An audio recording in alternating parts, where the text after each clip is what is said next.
5 or 6. Which end? I don't know. I don't know. In the grand end, blow.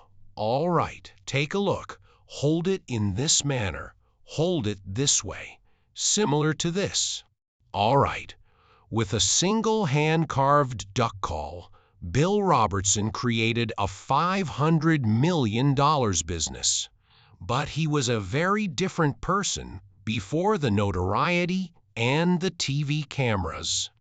A man who operated a pub in 1975 and drank until the night was hazy.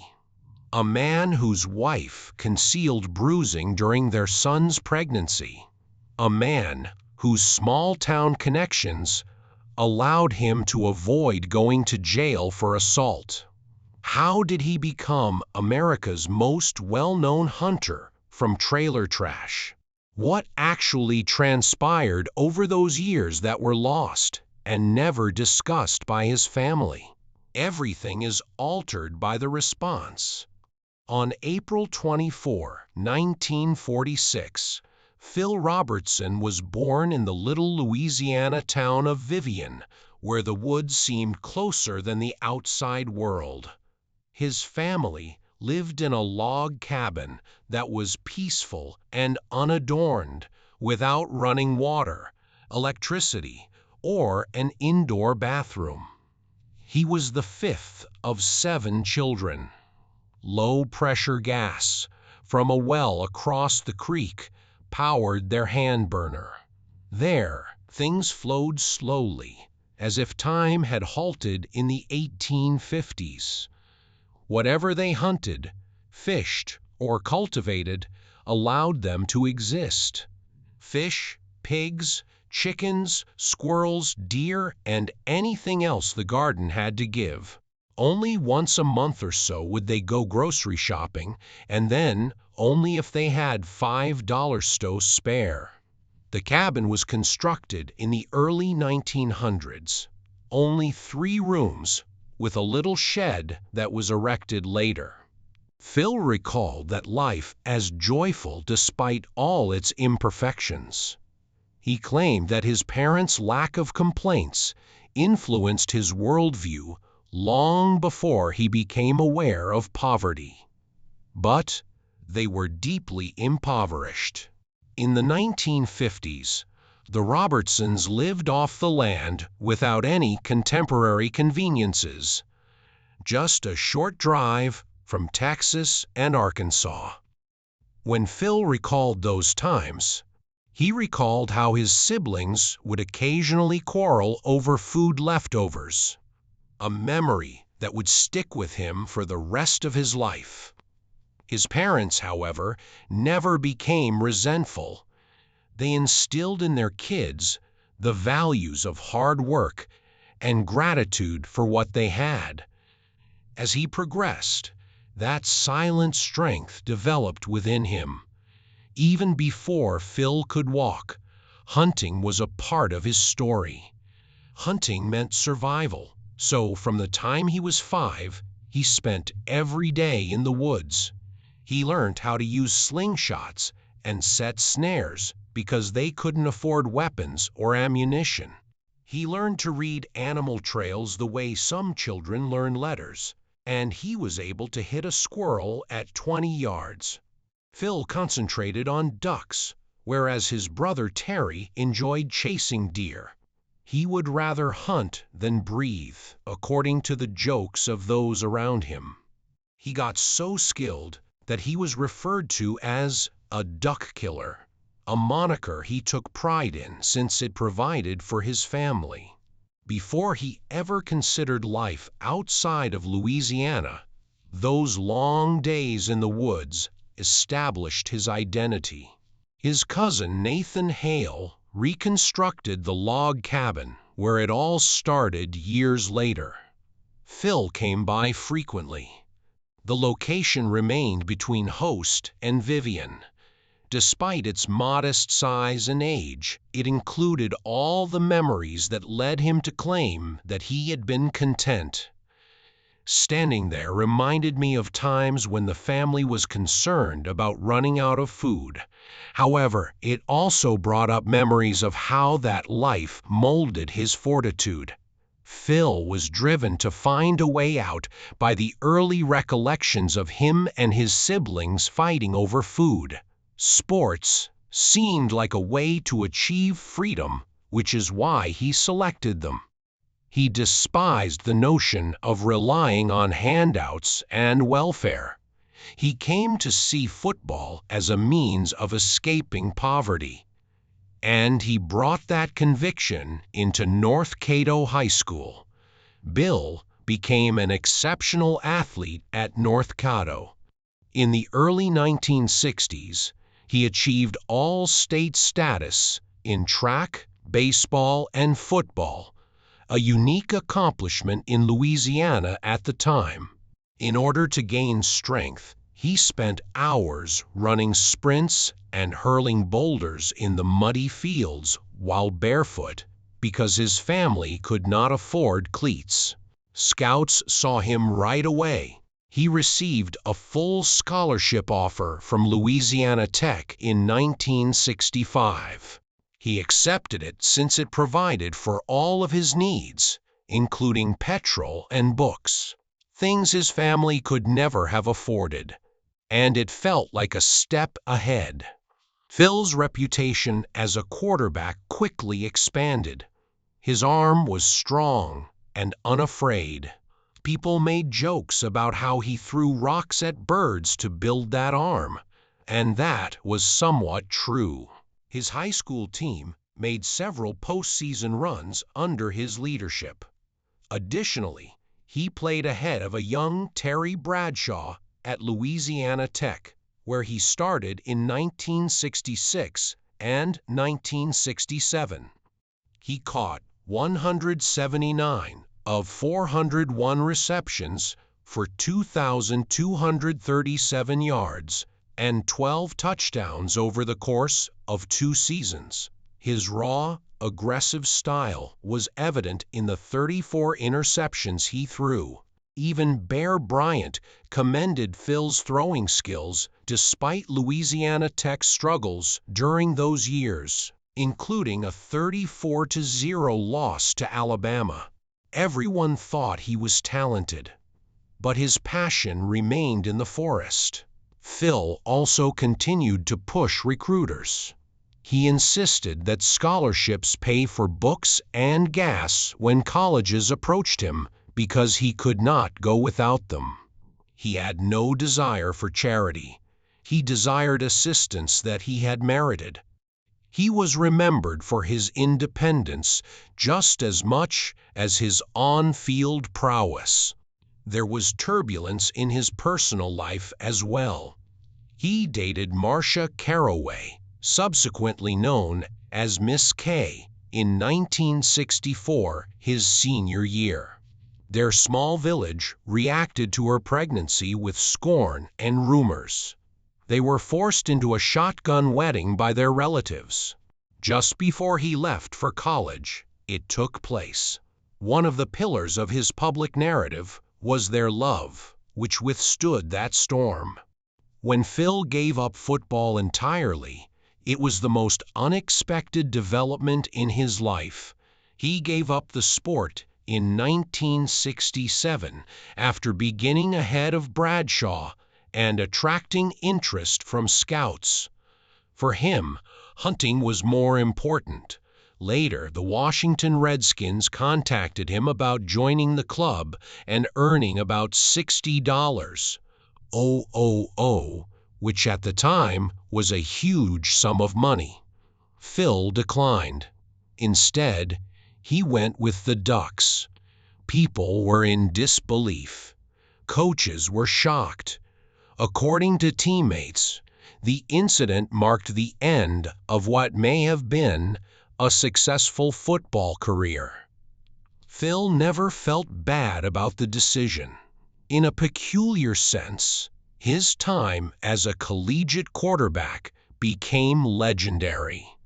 He occasionally went onto the field with squirrel tails in his pockets or duck feathers sticking to him, skipping practices to hunt.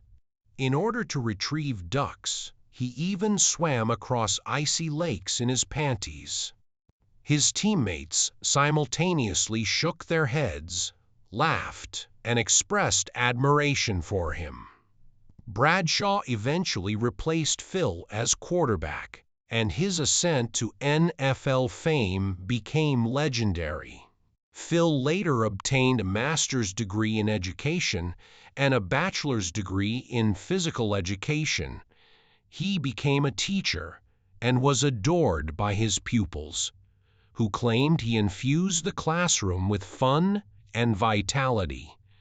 But he was exhausted by the tumult of teaching.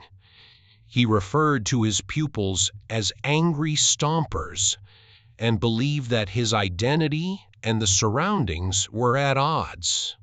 He abruptly quit in 1972 and returned to the woods. Many were perplexed by that choice, yet it helped him achieve the life he really desired. In 1970, Phil was offered another chance to play professionally by the Washington Redskins, but he declined. He said it again. Terry decided to go for the money. I went after the Ducks.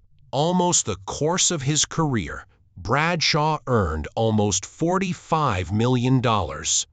Bill made the decision to work in bars, fish, and live in poverty. Because every decision he made defied expectations, his story continued to surprise people. Bill Robertson's turbulent years started immediately following his graduation from college, while he was residing in Louisiana and attempting to manage a life that continued to elude him. On long, muggy days, he hauled in nets as a commercial fisherman. In 1975, he also operated a honky-tonk bar, where the nights became wild. He lived in a trailer, and those around him referred to him as trailer trash. He didn't dispute the term because he wasn't living in a way that would have shown them to be mistaken. While Kay, his wife, sought to cling to anything solid, he traveled from woman to woman, drank heavily, and used whatever narcotics came through the door. His nights typically ended in difficulty, so they separated up several times. Later on, he acknowledged that he was rampaging through life, ripping it to pieces without considering the consequences. Eating whatever they could catch or raise, his family was under constant stress. And every year he continued to go in a trajectory that brought him closer to something darker. All of that mayhem eventually culminated in a moment that made him confront who he had become as a result of the violence that kept coming. It even made it to his own house this time.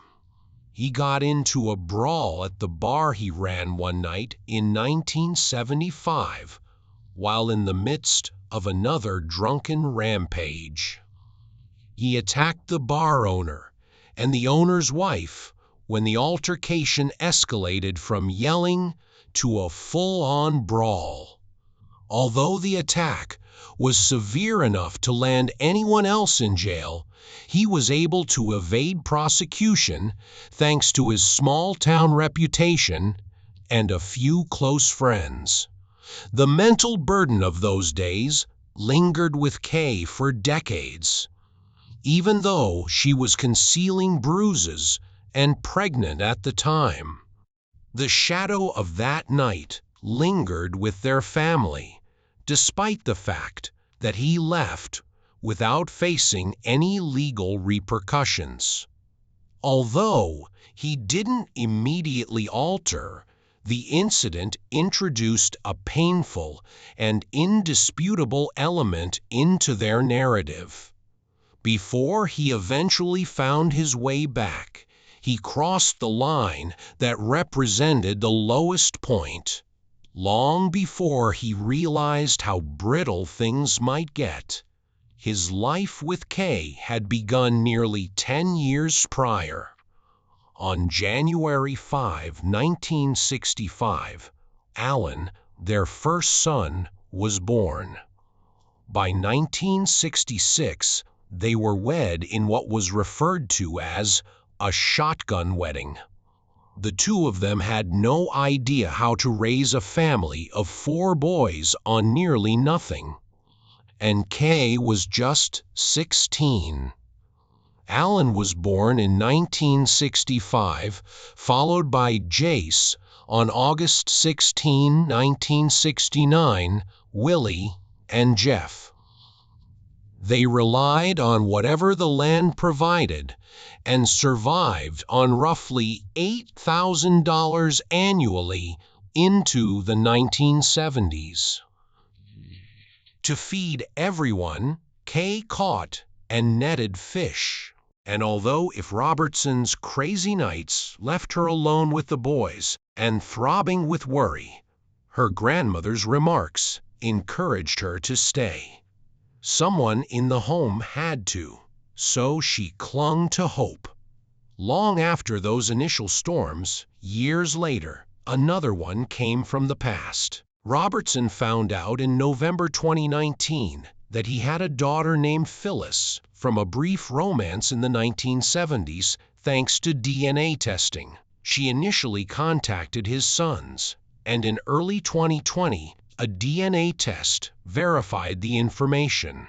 In February 2020, she first met him at the age of 45. On May 28, 2020, he made her public on his Shameless podcast. He claimed that the family embraced her right away and that he was unaware of her existence. But the disclosure served as a reminder to everyone that decisions made decades ago continue to have an impact today. After tearing through life without thinking, the man finally slowed down to realize what he had destroyed. He eventually ran out of time to avoid the damage in the middle of the 1970s.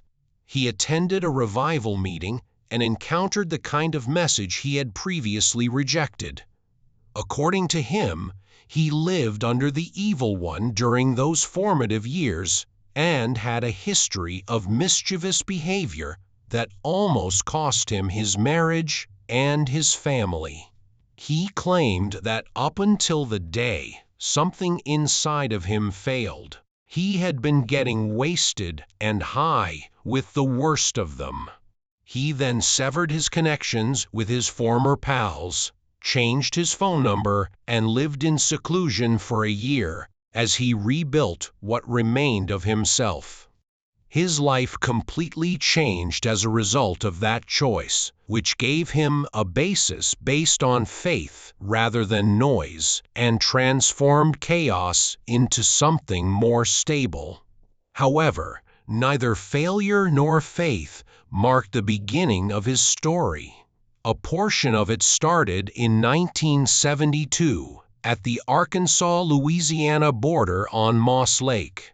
His friend advised him to make a sound that the ducks would follow while he was hunting there. Robertson was serious about those remarks. In the blind, he created his first duck call out of Louisiana cedar. When he tested it that evening, he heard a quack so flawless that he knew he had made something unique. He stripped naked to recover ducks from frigid water on his first hunt with it, which took place in freezing temperatures. Ran 2 meters home after that. He was aware that the call functioned unlike any store-bought one. Duck Commander began as a tiny notion that grew into a dynasty at that very instant. He quit coaching in 1972 to pursue duck hauling full-time. He sold $8,000 worth of calls in his first year. Kay also used that money to buy buffalo and catfish from the Weeda River to feed the boys. In 1972, he received a patent for his concept, and in 1973, Duck Commander was incorporated. The family transformed their house into a little factory where they manually constructed, packaged, and sent each call. Robertson tried to sell them by driving from state to state, but he was turned down every time. The capital of duck hunting, Stogart, Arkansas, laughed him out of the largest sporting goods store in town and ridiculed his call as a hillbilly toy. He lived on side fishing and slept in his van after being turned down by over 100 establishments. However, none of the hunters who tested his call were able to dispute its effectiveness. The Stuttgart retailer that made fun of him turned become one of his most important accounts several years later. Duck Commander sold millions of dollars worth of items only from that store. These long, chilly journeys gave rise to an enterprise that is currently valued at over $500 million. The irony is still present. The Robertson house functioned like a sweatshop in its early years. As Phil continued to go from town to town, Kay and the boys put together calls for long hours. They ate what they could catch or cultivate because they didn't have a reliable source of income until the 1980s. Perseverance and the conviction that a single flawless sound carved from cedar could transform their lives were the keys to their achievement. Phil persevered in the face of every setback. With the Duckmen video series in the early 1980s, he once again revolutionized the hunting industry. Hunters worldwide were enthralled by these tapes, which combined loud music, untamed hunts, and close-up action. They made him a cult icon and sold hundreds of thousands of copies. Duck Commander expanded even more quickly, creating a hunting culture that permeated the entire nation. Over time, he began to value religion and storytelling just as much as duck hauls. He gave speeches at churches all across the nation after quitting coaching in 1973, explaining his journey from turmoil to salvation.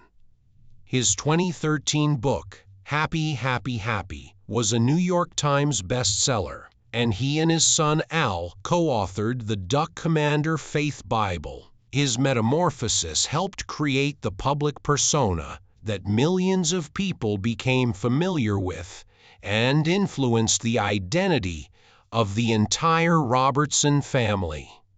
By the early 2000s, the company that began as a single hand-carved duck call in 1972 had grown to be worth millions of dollars.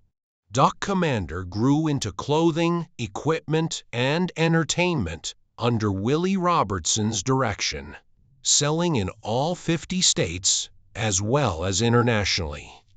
Over 12 million people attended special events. The ruckus, the jokes, the prayers, and the beards all captivated people. The show made $400 million in merchandise sales over 11 seasons and made the Robertsons famous. More than 1.5 million people watched their last episode in 2017. Phil continued to build after Duck Dynasty finished.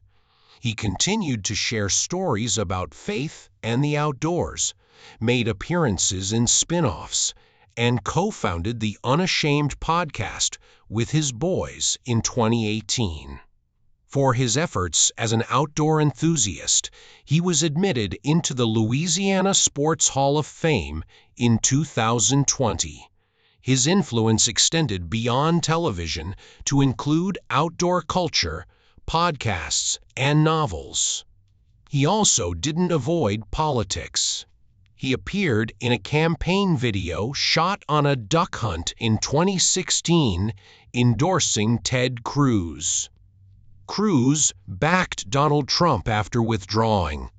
He continued to make controversial speeches across the nation in 2017 and supported Roy Moore for the Senate. His remarks against communists and atheists provoked contentious discussions. His endorsements rocked both his admirers and detractors. It began in December 2013 when Phil Robertson agreed to a brief and straightforward interview with GQ. However, the tone changed as soon as he spoke. When discussing homosexual behavior, he likened it to bestiality and adultery. The room appeared to get tighter as he paraphrased 1 Corinthians, discussing who would and would not inherit God's kingdom. His remarks went viral, and people responded even more quickly. GLAAD referred to his comments as some of the most heinous they had ever read in a mainstream magazine. On December 18, A&E suspended him before the dust settled, claiming that his opinions did not reflect those of the network.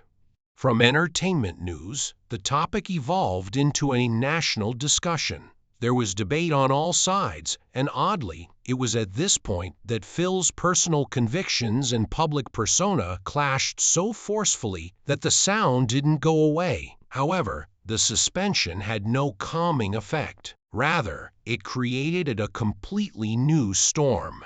Conservative leaders such as Bobby Jindal and Sarah Palin charged that A&E were disparaging Christianity.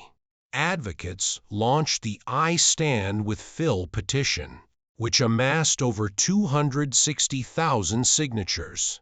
Duck Dynasty continued to draw large audiences, and by the time its 4th season premiere aired, 11.8 million people had watched, making it the most watched unscripted program on cable.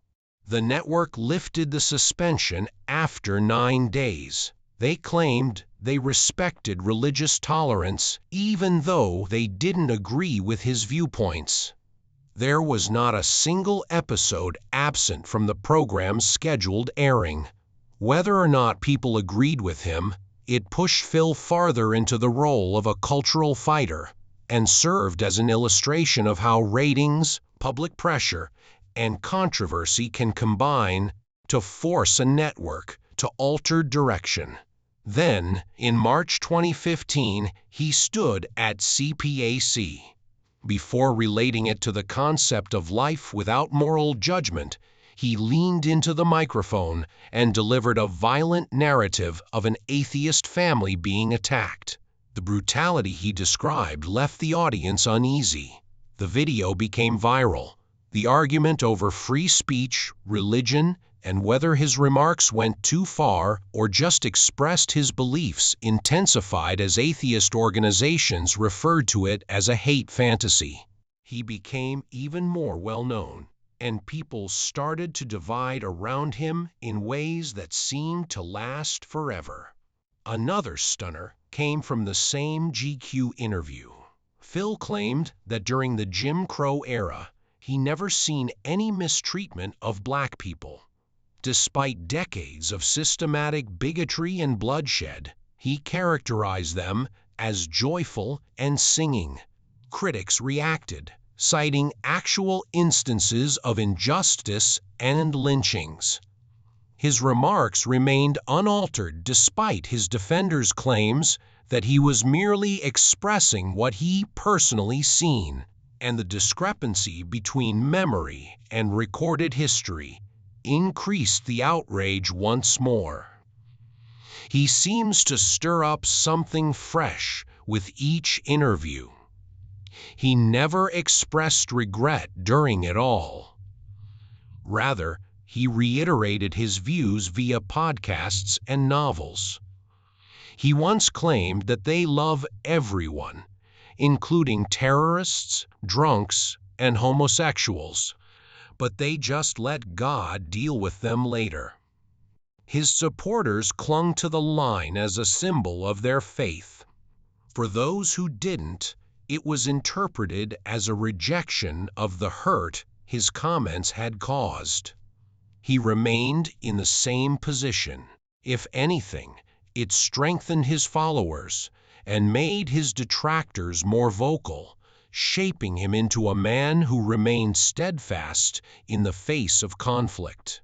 Then, in May 2020, a DNA test discovered something Phil had never heard of, and everything changed once more. His daughter was born. She was born out of a brief affair in the 1970s and was named Phyllis Thomas. After learning the truth on November 30, 2019, Phyllis contacted Phil's sons, Alan and Jace. Phil met her on February 21, 2020, after a DNA test verified it. Months later, he sounded composed when discussing it in public on his podcast. He claimed that he felt no shame and that God's timing was ideal. Phyllis was quickly embraced by the family. She made podcast appearances. She told her tale. Millions of people watched the episodes, and her story of shock and recovery was shared on social media and in periodicals. Something softened in the narrative, transforming the revelation into a moment of grace rather than rage, when she revealed that Phil's first words to her were, "I had no idea." The four sons of Phil and Kay each have their own positions inside the family business. Alan preached and discussed Christianity candidly. Jace was in charge of manufacturing and added sardonic humor to every discussion. The CEO, Willie, became the public face of the company and transformed Duck Commander into a multi-million-dollar enterprise. Before relocating to Texas, Jay worked behind the scenes, editing shows and creating the visual aspect of their universe. Uncle Si, a Vietnam War veteran with countless Army stories that infused the presentation with flavor, followed. Together, they contributed to the development of a brand that, at its height, attracted 11.8 million viewers and generated about $80 million in advertising and $400 million in retail sales. Their unique personalities came together to form something greater than any one individual, and the family's business evolved into a legacy as well as a source of pleasure. Phil Robertson, who had been Phil's companion for 59 years, stood behind all of this. Infidelity, poverty, and the turmoil of Phil's careless past did not destroy their marriage. Without hesitation, Kay embraced Phyllis when the news broke. The same grace she had displayed decades before, when Phil had thrown their marriage through storms that may have destroyed it, was reflected in this act of forgiveness. She was said to as the dynasty's real matriarch by 2024. She lived with her granddaughter and found solace in the people who had always supported her when Phil passed away in May 2025. Her journey from poverty to television matriarch turned into a faith-based tale of perseverance. The grandchildren also developed into their own roles. Many joined other divisions of the family business, investigating missionary work, podcasts, and production enterprises. Their podcast broadcasts became even more popular after Phyllis joined the family. Supporters experienced the solidarity, the recovery, and the transformation of wounds into bonds. According to Phil Robertson, the Duck Commander building has developed into a center for their expanding media industry, and younger generations are prepared to reinvent the identity. However, Phil's health started to deteriorate as the family became stronger. He received a diagnosis of early-onset Alzheimer's disease in December 2024. In the same month, medical professionals identified a rare blood condition that thickened his blood and raised his chance of several strokes. According to Jace, it was rapid bodily issues that had been steadily accumulating for years. Walking, talking, and even eating were challenging due to the combo. His memories wavered, and his weight slipped. When he became too feeble to move around, family members fed him. Although the prognosis remained dire, the diagnosis was verified on December 6, 2024, and therapy started. He suffered a vertebral fracture while carrying a big object late that year. Everything was more difficult because of the injuries, and the agony persisted even after he had treatment. The abrupt declines in his consciousness and speech were explained by the blood condition, which the doctors felt was the cause of multiple strokes. It was hard to ignore the deterioration. By the end of 2024, his family saw him gradually deteriorate, and their concerns grew with every update. It was rapidly declining by April 2025. According to Willie, his father required full-time care. He didn't say much. On certain days, he was unable to identify familiar faces. In May, Corey attested to Phil's rapid decline, his limited speech, and his complete dependence on people around him. As Kay was ready to say goodbye, her own dementia got worse. Bill had glimpses of insight even in those latter days. With a single glance at Willie, he whispered, "You're my brother." His words were warm even as his memory faded. "Don't cry," he told his family, because he was content with his destination. His serene acceptance and faith molded his last hours.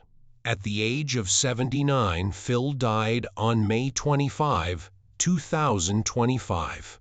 He was generally quiet during his final hours, although he was conscious enough to say a few words of consolation.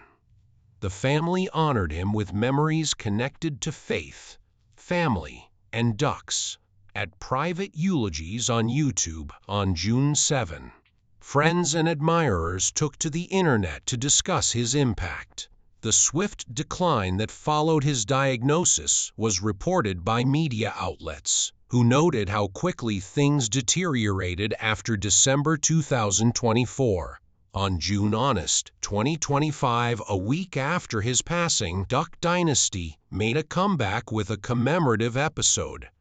In a message from Phil, Willie urged the audience to get their engines going and enjoy the performance. Willie's giggle and a blank screen featuring a picture of Phil appeared after Phil gave the thumbs up.